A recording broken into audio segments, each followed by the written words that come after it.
recently on social media and on the news, people have been speaking about cow being sacrificed, and people saying that certain Israelis are saying that this cow being sacrificed is gonna start certain things and whatever they say.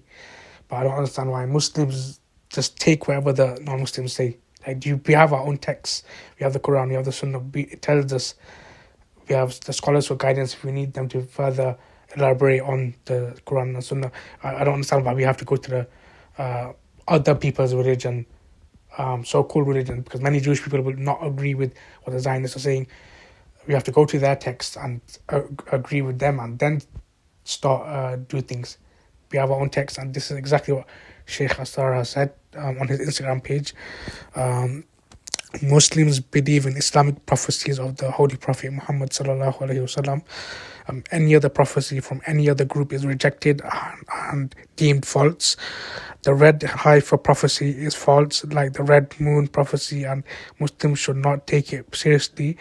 In the Sunnah, it is clearly stated that the Dajjal will not enter Masjid al-Aqsa, and Dajjal appears only after the Mahdi conquers Rome, and nothing is mentioned regarding a red heifer.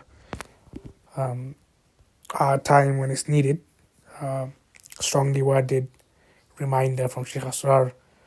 It shows you, people wonder how is the Dajjal and things going to deceive us.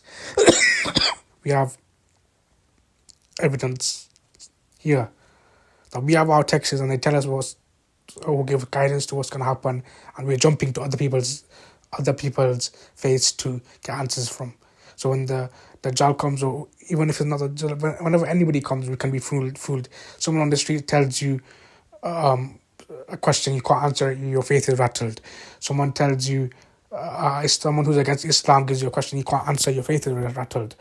Have your faith firm and get your questions answered from the scholars. If you don't understand, go and learn. Don't just, this religion says this, and they've got a lot of followers, they've got money, they're backed by the governments, they must be right. Go and study, and do not be fooled by what certain people are pushing. Even with certain Muslim scholars, quote unquote scholars, they are spreading things like this. Doesn't necessarily mean it's true. And one thing that I would like to say, even if you agreed with them, let's just say for argument's sake you agreed with them, then it's time to take the religion seriously. If you haven't been already, if you believe them, I'm not telling you to believe them, but I'm saying if you're going to believe them, then what do you think is going to happen? If what they say is going to happen and it does happen, then what do you think is going to happen to the world?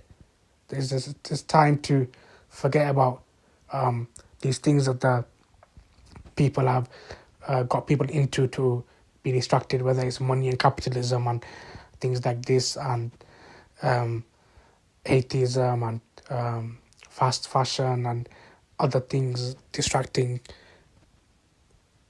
If you're going to believe in it, then believe in it properly. I'm not telling you to believe in those things, but if you're quick to believe in other people's things, then if you actually believe in it, then why aren't you doing what you're supposed to be doing? It's time we verify things. A lot of things in the last few months, since the current genocide in Gaza has been happening, fake news or not the full truth, it's time to verify, and it's time to speak to the scholars instead of speaking to random people and being misguided.